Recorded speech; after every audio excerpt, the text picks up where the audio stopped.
So hopefully you can see everything. If you don't, I'm sure you'll let me know. I guess for the survey, I'll wait until we get a few more people because I want to see a lot of responses. So we'll just start off as we usually do with the review of the previous week's assignment. So last week we introduced the third project, which was the drivetrain of the robot. So as usual, as you're working on that, if you have any questions or CAD issues that you want to work through together, then you should bring that up now. I'll give it a couple minutes for you to maybe pull up your own on shapes and just wait for the last couple people to join.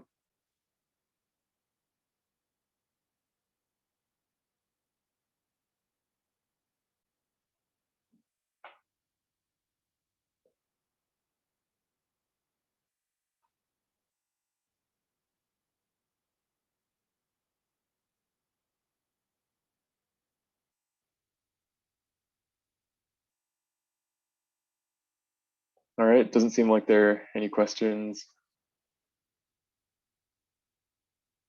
So I guess like one feedback that I got that I'll try to implement is to spend less time on like the introductory lecture section and more time on the CAD. So hopefully this week I'll try to keep that a bit quicker. And I'll also send you guys that survey that I mentioned earlier. I know not everyone's here, but I'll just paste the link again if someone else joins. This is an anonymous poll. I just want to have an idea since, I don't really hear that much from you guys, how far you are with your robots. This is kind of like just the survey, what it'll look like, and it's anonymous. I can't see like who answered or who hasn't answered, but I do want to see like at least half the class answer so that I have some idea of like how far everyone is and what I should focus on. So I see 2 people answered already. As you can see, I have no idea who's responding. So maybe like 2 more votes and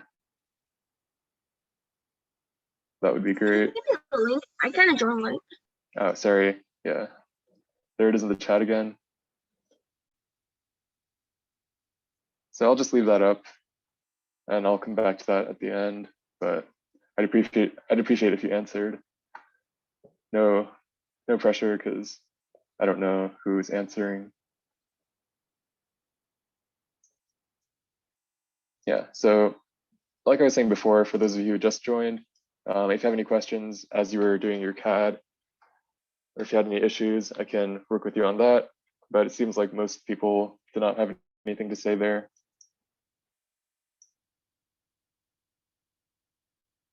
Yeah, seems like it. If you do, we also have the after topic section, so. Wait, hold on. It says that like 54% are not completely done with any part. From my end, it looks like that's like 2 people. Just refresh the page because it's kind of different for me than it is for you because it says like 50. Yeah. Oh, okay.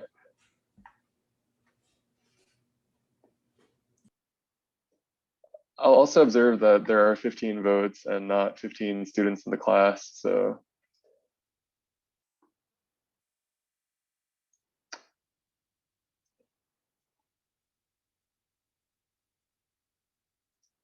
So, I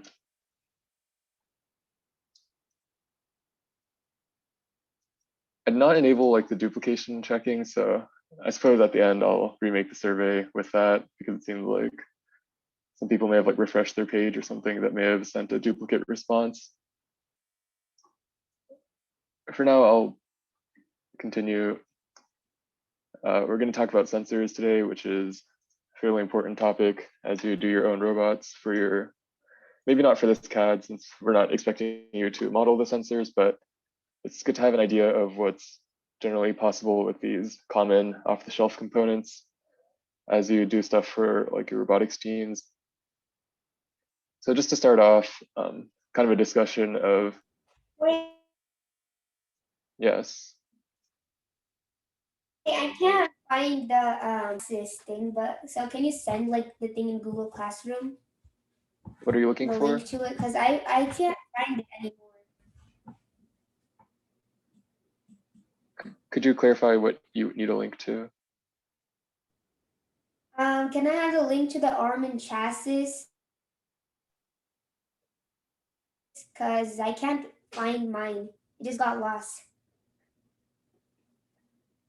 Do you mean like the project descriptions? The old slides are, I think, available in Classroom, but I'd have to log in.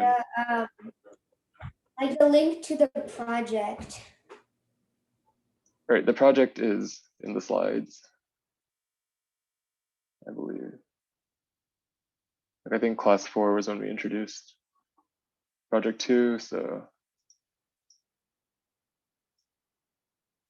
at the end of each of the slide decks, you'll see like a description of what each of the projects are.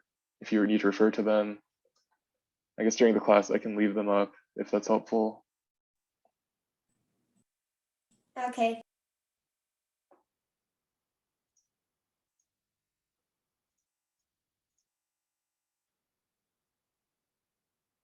Yeah, okay, so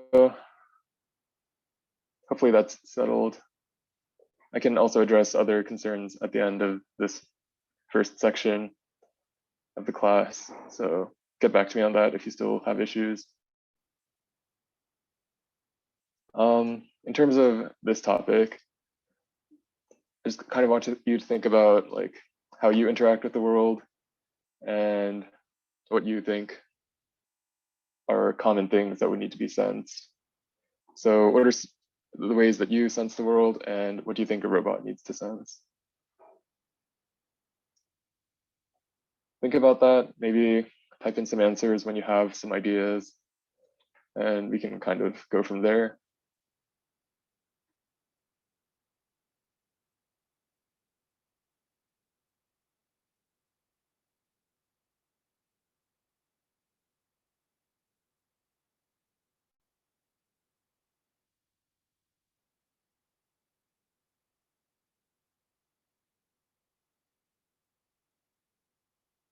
And type your answers in the chat or unmute yourselves and talk.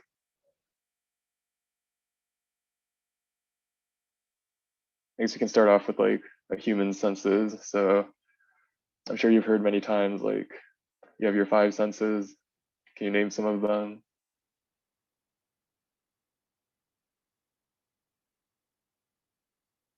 Yeah, so I see one person saying machines need sensors to know where they are and if they need to stop. And it's very true, like especially mobile robots that move around, they definitely need to know where they are and when to stop. This is how you say it, but I think it's IR sensor. Yeah, so And the IR sensor. Yep. So those are all types of sensors. Can you tell me like what those might be used for, or kind of what they sense? Maybe comparing it to how we sense things. Like IR sensors, they send, I think, infrared signals, and then ultrasonic sensors kind of like echolocation. So it's You got cut off there at the end. I didn't quite hear the end of your sentence, but what you said was right. So we have like IR sensors, ultrasonic sensors.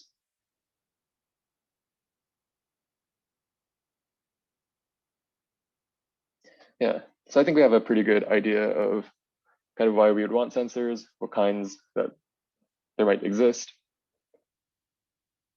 So on a kind of low level, as in down to the electronics, sensors are just part of a circuit. So as you know, you have all these electronic components that interact with your robot, and there might be a computer that does something with the input from the sensors. And so what that input is just at the very basic level, just kind of an on and off. So if you imagine a button, you can either press the button or not press the button. And there are just those 2 inputs. And what the computer sees basically is that the button is pressed, it's on, or the button is not pressed, it's off. And so every sensor that you have in a way is kind of like a button. What the computer sees is just some kind of number that tells you what's happening in the world outside of the sensor. So as you look into the types of sensors, you'll find that some of them are analog and some are digital. This might be more relevant when you have to kind of make your own sensor suite from sensors that you pick yourselves. Maybe you'll just be working with like parts that you can just plug into each other and they'll work. But if you ever do have to do a lot more of the like low level stuff yourself, one thing to keep in mind is that some sensors, like kind of like a button, they just have an on or off status. And some sensors produce kind of something called a voltage that is read by your circuit. And so the computer just gets this much more continuous number that it has to interpret. So with that introduction, we'll just very quickly skim through very many types of sensors that you might be using. Some of the very like applicable ones to an application like your robots, where you have the small moving robot. Peyton mentioned that you want to like know where you are as a robot or when to stop. So something like a touch sensor. This is basically a button or a switch. Whenever this little lever is deflected, it can detect that. So you might place these around your robot, and if these ever get deflected because you hit a wall or something, you might want it to tell the computer on the robot that you want to turn around or stop moving. Like Dhruv mentioned, here's an ultrasonic sensor. So it can be used to tell how far you are using a principle kind of like, I think you mentioned, echolocation. In terms of, I guess this is kind of like a group of related sensors. Also, one that was mentioned earlier, which is the IR receiver, transmitter. So these all work with light in a way. You have a light sensor, like a photoresistor here, which can tell you like how bright it is, what the intensity of the light is. We have something like this, which is a color sensor, which might be useful if you have to interact with like a colored pattern on the floor. So maybe you want your robot to do one thing while it's on a red square, and you want it to do something different when it's not on a red square. So a color sensor might be useful if you place it underneath your robot, so it always knows what color it's on top of. And you have something like an IR receiver and transmitter. These can be used for one to send signals. So like most remote controls use these kinds of like sensors and transmitters. And you can also use it as like a detection. Like maybe when the signal is broken, you can detect that. These are perhaps more sophisticated sensors. You'll definitely find these in like your own mobile phones, your cell phones, as well as in your vehicles. So like in actual cars, they have these types of sensors. And so in terms of this image, this is something I find very interesting, but on a microscopic scale, it kind of works by having a mass, and it's held in space by several springs. So maybe not like a coiled up wire spring like you're used to, but we have these beam springs. And so you just have a mass that's continuously oscillating back and forth, and that's used to determine how fast you're accelerating. So how much faster you're getting faster per second, and to determine if there's any rotation of your device. So when you pick up your phone, maybe some of your newer phones are able to detect when you pick it up. Mine can't do that, but I don't know kind of phones. Maybe you don't have phones, but your parents' phones may be able to detect when they're picked up and turn on automatically. So that's kind of where a gyroscope is used. Your cars definitely have accelerometers, and those can be used for like navigation as well.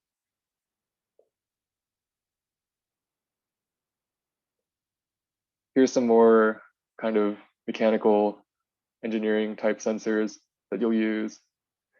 Hall effect sensors, they come in different packages. This one is kind of common, and they can detect magnetic fields. So one use for this is placing it in motors to detect, like maybe for a stepper motor, where the motor is, or a servo motor. This is one that's used for cars a lot, which is a tachometer, and it's used to determine like the RPM, maybe of the engine. And one last one is a strain gauge, which measures strain, which is kind of like the deflection of a material. So that can be used to measure things like torque, or maybe to monitor kind of the stress that's going through a part. And we'll talk a bit more about like the concepts of stress and strain in next week, which is kind of our second to last class, where we'll be working more with like statics and materials, which is pretty important. But that was a quick overview of sensors, and that's really all the bulk of the talking part I'll do.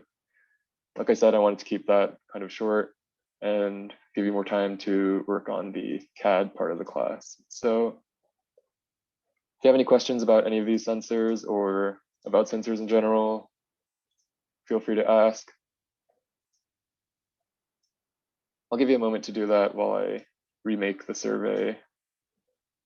And yeah.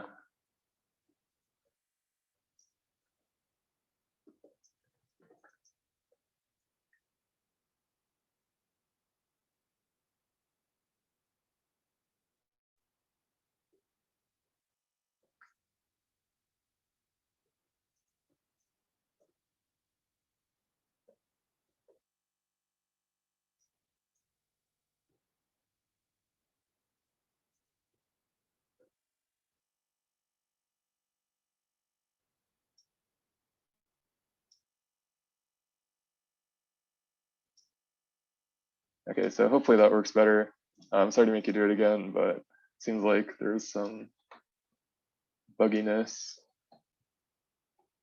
If you could fill that out again, I greatly appreciate it. In the meantime, I'll continue to take questions about sensors, about CAD and such. And you're free to start working on the CAD again. And after a couple minutes, after I get some more survey responses, I'll probably do a demo or two for the rest of the class.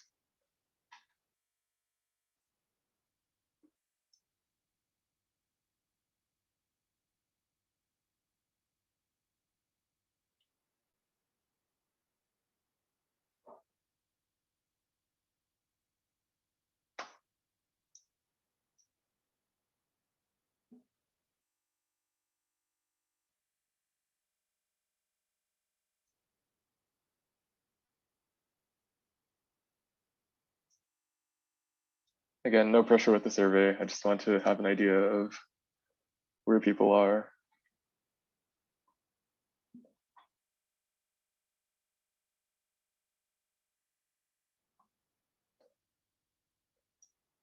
And just as a reminder, this is, I believe, week 6 out of 8. And on week 8, what we have planned is kind of a symposium where you all will be able to share your robots with each other, which hopefully will be fun. Good way to practice showing things that you've worked on to others.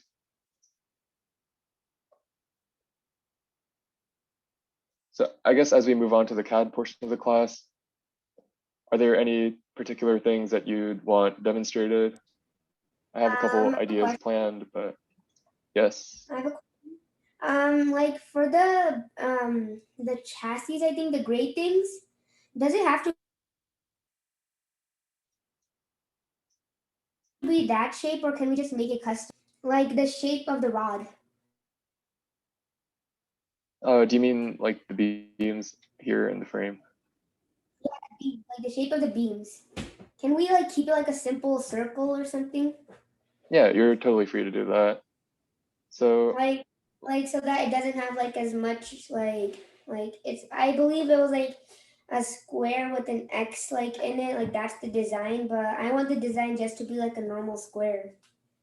yeah, like we've said before, like this is very much your own project and you're free to do with it what you want. So the examples are just an example. They're not even that good, to be honest. It's just something we threw together to demonstrate like kind of a general idea. For us, we found it convenient to just download some 80/20 beams off McMaster and assemble them together, but if you feel more comfortable with kind of like a box beam structure, maybe like circular tube weldments, which is honestly kind of advanced, but if you want to go for that, that's fine. You're also just free, like the most simple version of what the chassis could be is just a big plate, right? So it's really up to your decisions, your ideas.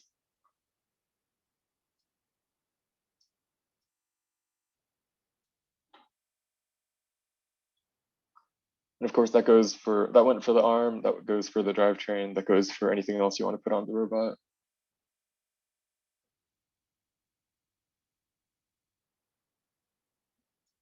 So I guess back to my earlier question, was there anything that you want me to demonstrate in particular before I go on to whatever I was going to do? It can be a component, some concept, something else. And feel free to just type in chat. You can chat just to me as well if you don't want to chat everyone.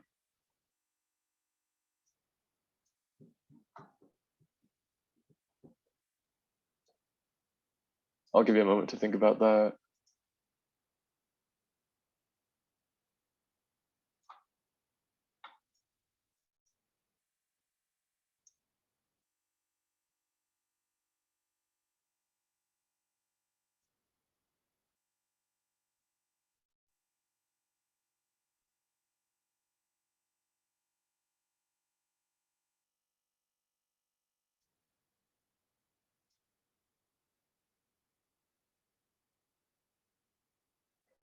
All right, then, seems like there's nothing at this moment, so I'll move on to some demonstrations.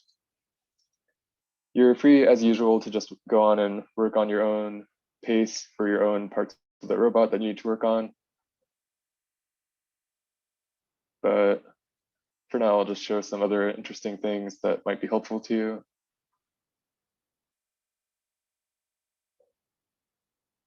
And at any point, if you have an idea for something that you'd like demonstrated, just type it in the chat or speak up, and I'll do that right after I finish whatever I'm doing at the moment. So for the first thing I'll show today, you might have found this gear on McMaster or one similar to it, and you'll notice it has this kind of large boss on one side of it, and that might not be that convenient for you. Maybe you want to 3D print these gears, and this is kind of a waste of material and printing time. Maybe it's just not good for packaging because you want everything to fit in like a smaller gearbox, and this is just a waste of space. And so you want to get rid of this. One way you could do that is just sketch the circle and extrude cut into it.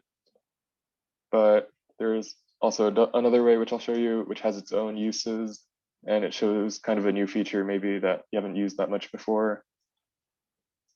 So let's say I have this gear and I just want like a gear of this shape.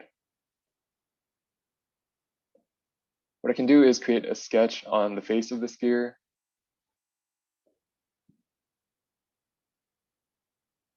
And I'll use the use tool, the convert entities. And I can just kind of click on this, whoops. Well, I can click on this geometry, and you can see that it takes a few seconds to load, but it'll basically turn that outline into a sketch. And what I can also do is click on these to convert that into a sketch. It's a bit cumbersome to click on each of these manually. What you can do is like box select them, but for my computer at least, that's kind of slow. Maybe not that slow.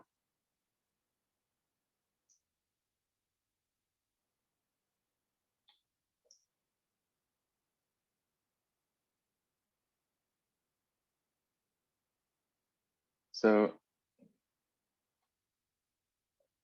you can see that now I've made a sketch that kind of has everything, all the geometry that I want.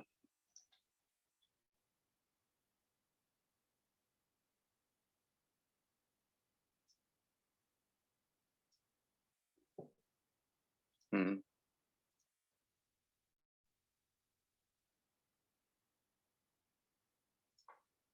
I think I deleted something that was important there, so I'll quickly just do that again.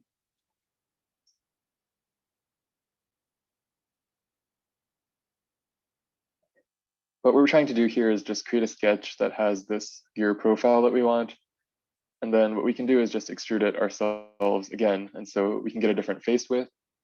If you remember the gear vocabulary, it's like the width of the gear. We can create our own features like in it. So if we wanted a different hole in the center of a different dimension, we could do that.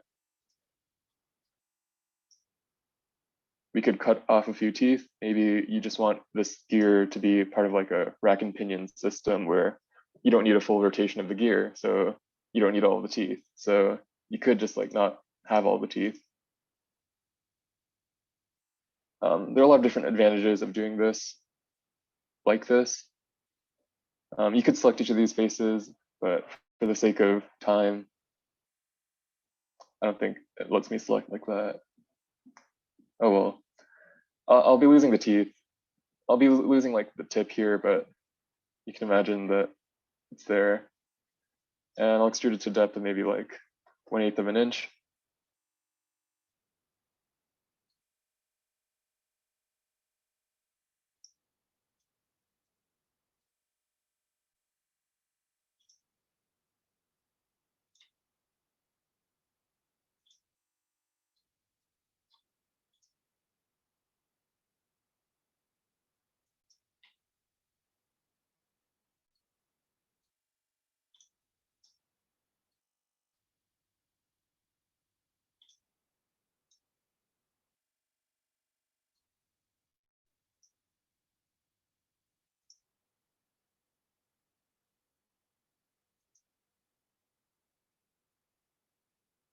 And once you do that, you want to make sure you don't merge it with the existing part.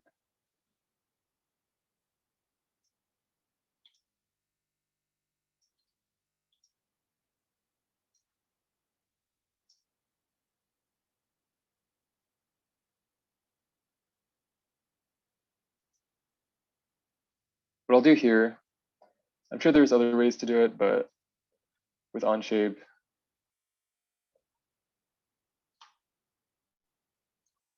you'll notice that it's trying to like merge into the existing part. One way that you could kind of get rid of that is just set a second end position. So this is a tool you might not have used before, but you can kind of have offset extrusions as well. So you can type in more than one number here. Let's say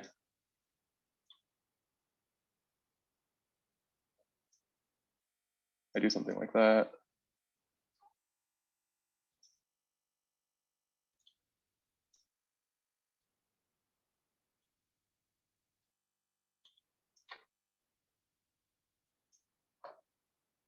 You might have to work with it. Not every CAD program does this the same way.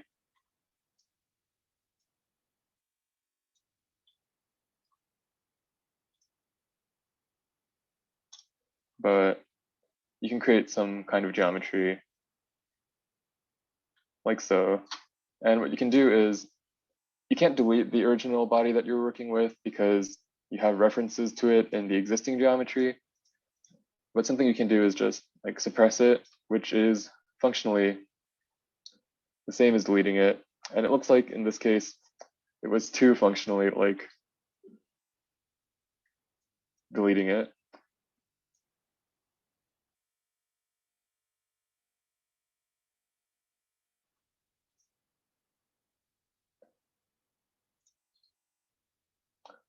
In general, you should be able to suppress a body like this. Maybe not in this case, but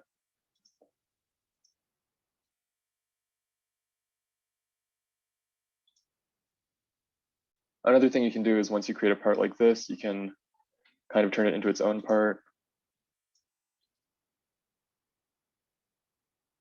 So you could say like export this, and you could turn that into just this little gear that you want that's completely flat. It's a spur gear without the boss and potentially with custom features like missing teeth or different bores. And that can potentially help you if you want like a slimmer gearbox or something like that.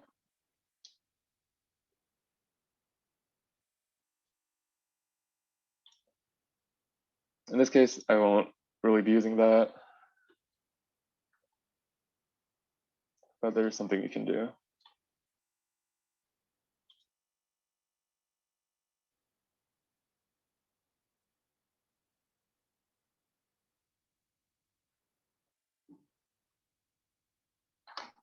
All right, let me check the survey.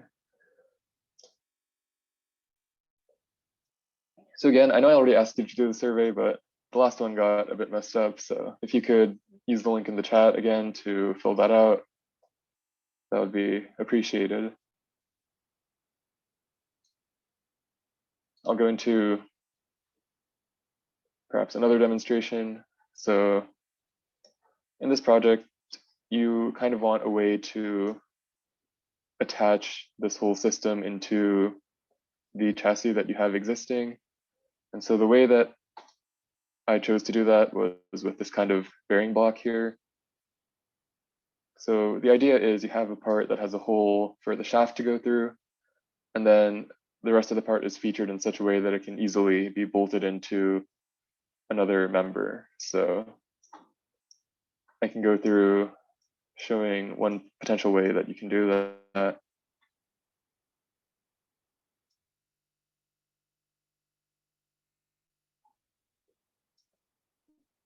For the most part, it's pretty straightforward, and I'm sure most of you will have found some way to do it.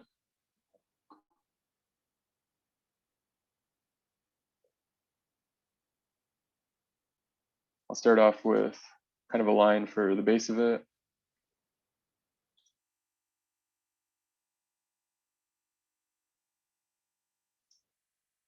And another line that goes through its middle.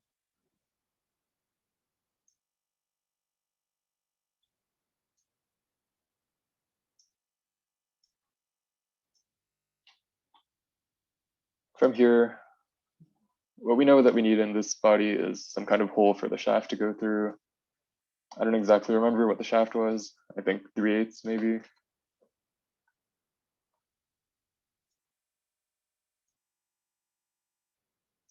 You'd want kind of a feature for the outer part.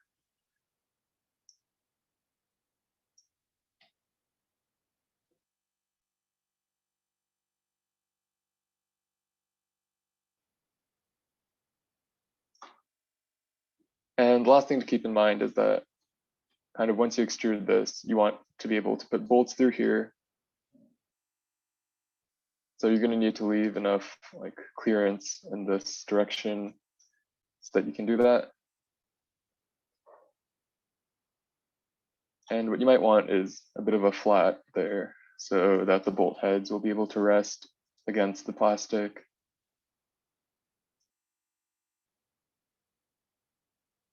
So you might have this little flange here, something like that.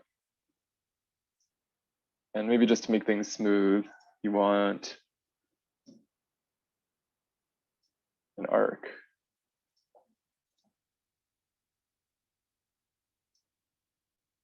And as you usually do, you can constrain things to each other. And we'll start dimensioning. So as you dimension, as you may have been doing before, but even more so now, think about like what these things correspond to.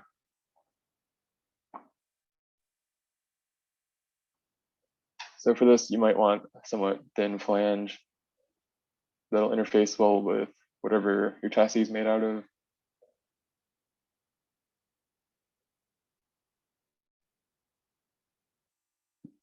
Maybe we'll go for a 1/4 inch there for the total width of the thing.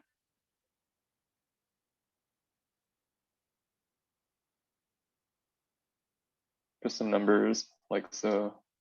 This one might be an important dimension because it determines how low below the bottom of the frame member the axis of the wheels goes through.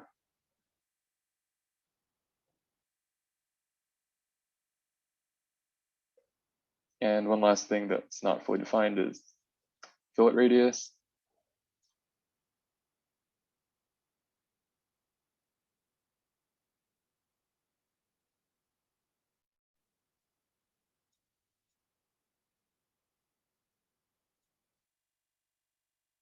So we can make this some kind of weird shape like that. One thing that's worth mentioning is kind of the argument of whether or not to do fillets like this in a sketch or whether to just CAD a sharp corner and then use the fillet tool that you have in your 3D modeling tools. And so for the most part, I'd recommend just, if you need to make round parts, just make them square in your sketches and to fillet them afterwards in the 3D model editor. For the most part, since in your sketches, you're kind of defining all your important geometry, you're less likely to break things when you go back and change things if you do your fillets all at the end. But in this case, I kind of want this fillet to be an important part of my geometry. Maybe I just like this shape for some reason, so I'll do it like that for now. And then what you can do is use the mirror tool. So it asks for your mirror line. That's why I made this little construction line here. And you can select entities to mirror. And that completes my profile. So what I'll do now, as we usually do, I can extrude that. My beams were 1 inch wide in my demonstration, so 1 inch seems like a good size to interface with. And finally, we need to put holes here that bolts can go through. So I might do another sketch. I want to sketch in the top plane since that's how the bolts are going in. And one thing you can do that's pretty helpful when you plot points, if you want to relate it to like the midpoint of a line or something Onshape lets you do is kind of hover the line. And if you put your mouse somewhere near the middle, it'll automatically like call out the midpoint for you. And so if you drag out carefully, you can see that it's already constrained to the midpoint, which is very handy. So that's one point. Here's another point. And it seems like I could actually do it for both of these. Perhaps not. So the way that you get this into the middle of this little panel here, if you select these points and make them vertical, that's enough to fully define the sketch. So instead of dimensioning things explicitly, which you could also do, just like you've usually been doing, you can use your dimension tool and explicitly call that out to like 1/2 inch. But this is another way that may be easier. Maybe you don't like it because you like having explicit dimensions, but what's good about Onshape is that it at least puts points on the midpoints for you so that people can tell if they look at your CAD afterwards, like how you fully define this point. It's a matter of what you consider to be best practice. What we'll do now is, since the purpose of all of this was for a hole, I'll finish that sketch. And I'll use my hole tool.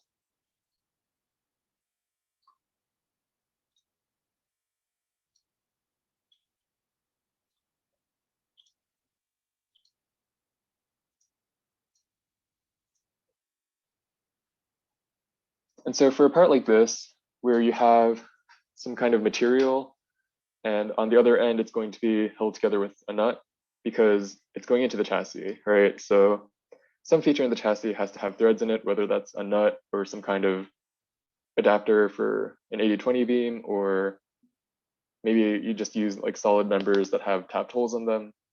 In any case, it's kind of like a wood screw where as it goes into the other material, it's going to be tapped there, which means for this intermediate material between the bolt head and where the threads are, you want a clearance hole. So you don't want threads here. So if you ever had any like doubts about whether or not to use clearance, that's kind of something to think about, like how everything is being assembled together.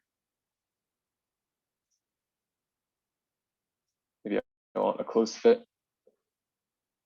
And so that tells you, yeah, I guess I want this close fit.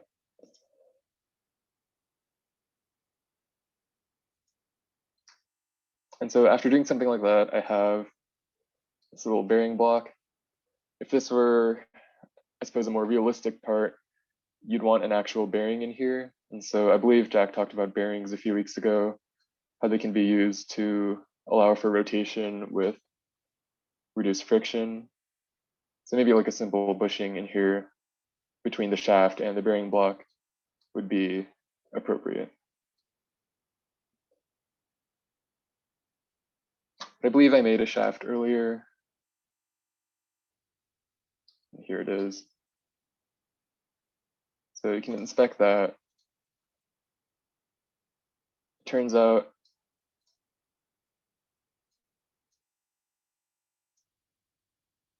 diameter was 3/8. So if we try to assemble this, it should fit together.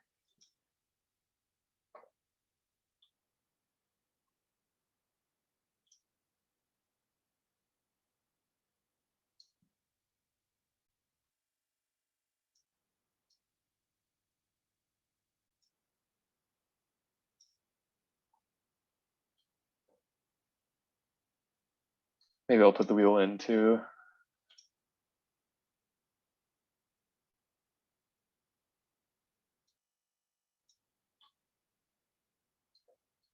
Right, so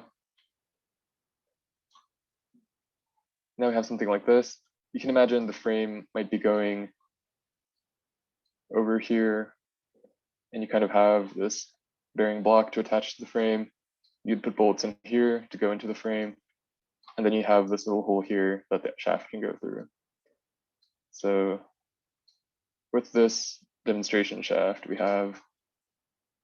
know that we want the shaft to spin freely inside this bearing block.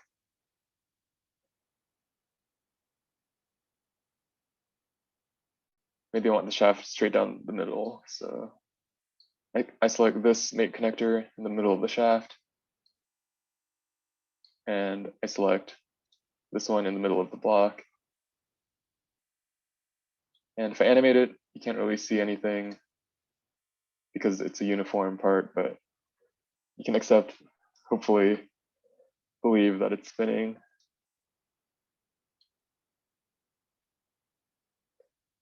So there's part of the assembly. You can't see, but the shaft is spinning there as I click it around. And then maybe you want to attach the wheel on the outside. So in this case, there's not a modeled feature that would constrain these two, but you can imagine in real life, maybe use glue. It's not the best idea since you're transferring power from this axis to the wheel, but there are other features. Maybe it can be screwed on. It's also potentially not the best idea because the screws might undo themselves if you spin the wheels the wrong way. Another way is with a key. So I think we've demonstrated that in CAD too, where we had a little rectangular key inside a shaft with a keyway in it. And so that allows you to transfer torque between an axle and a wheel without having the same issues with like maybe the glue breaks or the threads undo themselves if you do it that way.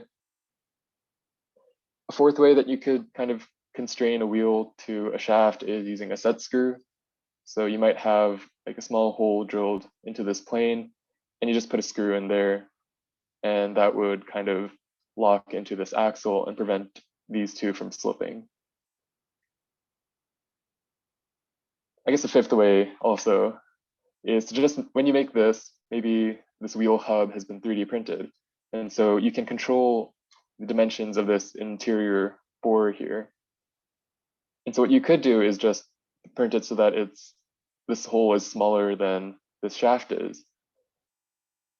And so when you put them together, it won't fit very easily. You'll have to press it on really hard using a tool. And so due to that press, the pressure that you get there, the friction causes them to stick together.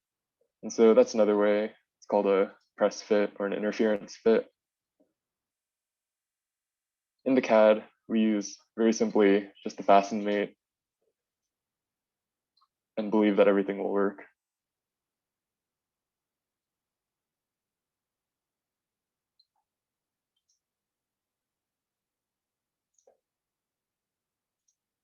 And now if we animate the revolute mate,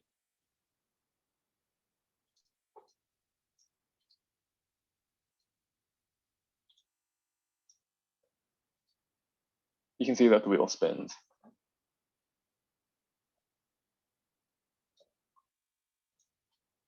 And you can imagine the frame would be going here, and on this side, it would go into your gearbox. One thing that you will probably run into as you do things, you'll notice that there's some interference here. So in CAD 2 class, we talked about how to detect interference. I believe Onshape has a tool somewhere in this options. Yeah, interference detection. So here's a great instance of when to use this. Maybe here it's pretty dramatic, but maybe it's very subtle and you're not quite sure if your parts are interfering.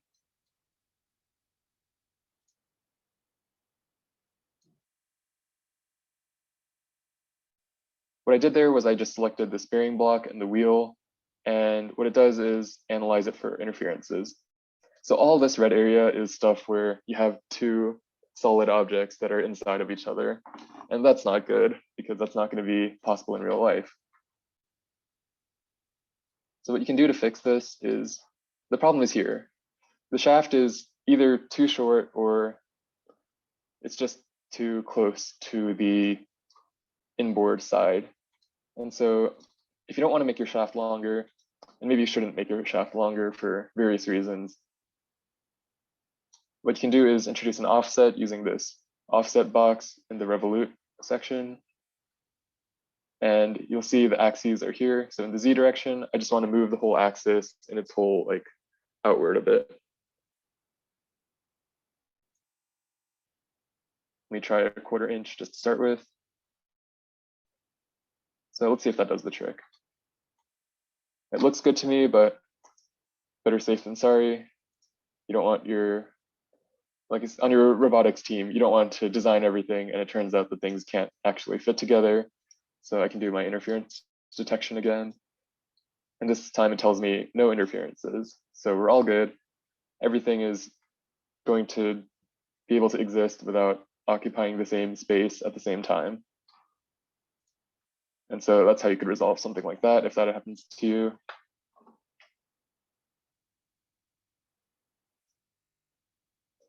I see we still have just 4 votes. Maybe I'll refresh my page. Okay, we have 6 votes. So if anyone's still not done the survey, I'd appreciate it a lot if you could, since I just want to gauge what we need to do next class to make sure you're all on track. In terms of the next couple of classes, it seems like a fair number of you have made some pretty good progress with the robot. I see at least 3 people are have made some pretty good progress. So what you want to start thinking about is how you're going to present the robot. So for the symposium, the current idea is maybe each of you can prepare like a couple of slides that shows an overview of each system of the robot. So maybe like screenshots similar to this one or the one that we had earlier for project 1 with just the arm. And just really show off like each of the 3 projects that you did, like the arm, the chassis, and the drivetrain separately. Maybe then you can have some nice pictures of your entire robot system in some fancy way. I'm sure you guys have some creative abilities that you can impress everyone with your nice CAD. And things like that will be useful both on your robotics teams, if you're on one. Maybe you have design reviews and you need to present your designs to your teammates after you model something. And so that's very practical experience. And eventually, like as you do more schoolwork, you'll have to present things that you design.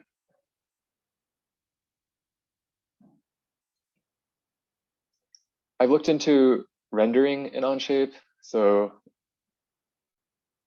when you make a 3D model, some software exists out there to make it look very like photorealistic, using like it calculates like how the light bounces off the object to make it look very, very real.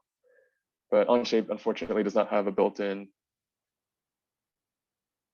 tool for that. So the closest thing we can get is kind of the appearances that we have. So for the axle, you'll notice that I just have the default gray material. I'm not sure if you've ever demonstrated this or if you've found it on your own, but you can not only assign the material, I think I showed that for the measurement class in CAD too, but you can also edit the appearance. So you can choose any color you want.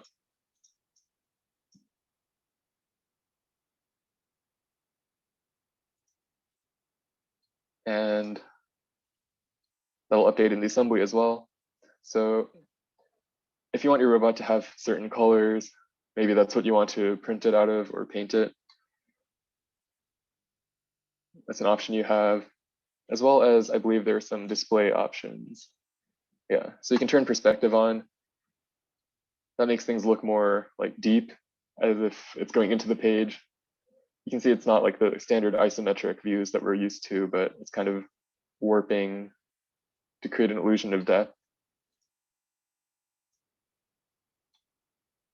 You might think that looks better without the edges, without those like harsh lines. Maybe you like that for some reason. You can always play around with these. You can get a wireframe. So yeah, just look into these options for when you start preparing your slides for the presentation. It's always nice to see something other than just the default gray with the default view settings. Another thing, you can hide the origin, like that little dot in the middle.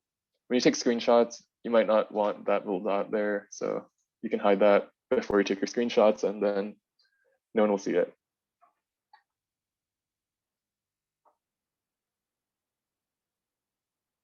So we're approaching the end of the class. If there are any questions or requests for demonstrations, I'd be happy to take them. And if there are any other questions regarding any of the topics that we've talked about up to this point.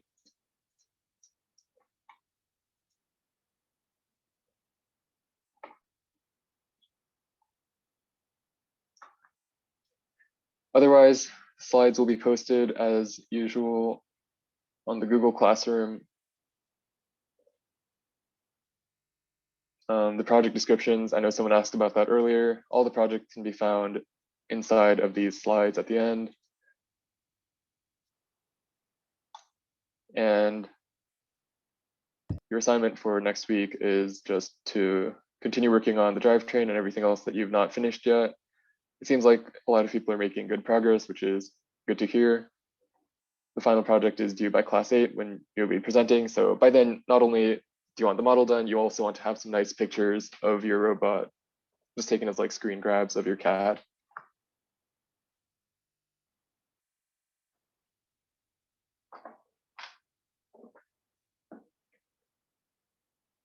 Did anyone have a question? I think I heard something.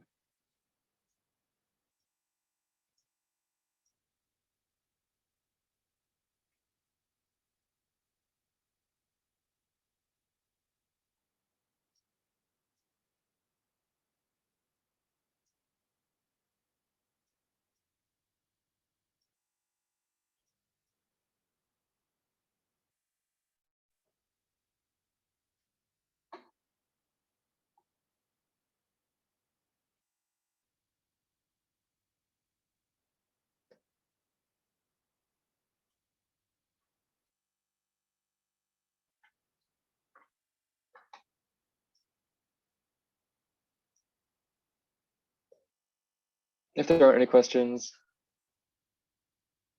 just take the last couple minutes to wrap up what you're doing in Onshape. Keep in mind, I guess one thing to take away is make it look nice when you take your screen grabs. So hide your planes, hide your origins. Maybe set some colors if you like to do that.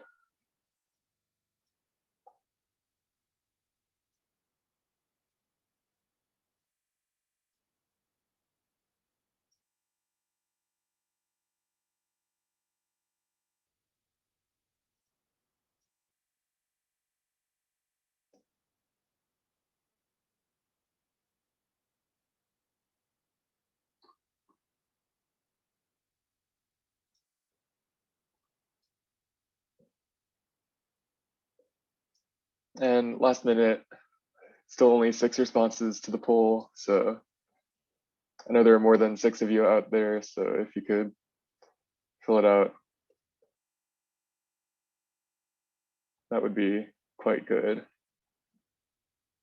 I'll send the link again in case maybe you missed it.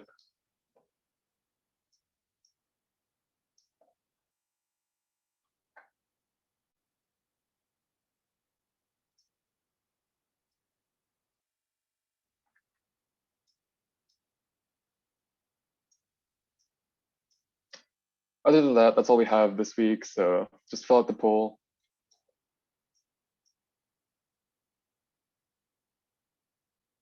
Sure. But I see someone needs the code for the classroom, so I can get that as soon as I finish screen sharing. Maybe I'll just do that. So yeah, class is over. Thanks for coming. I'll see you next week, and good luck on your robots. If you stick around, I'll pull up the Google code.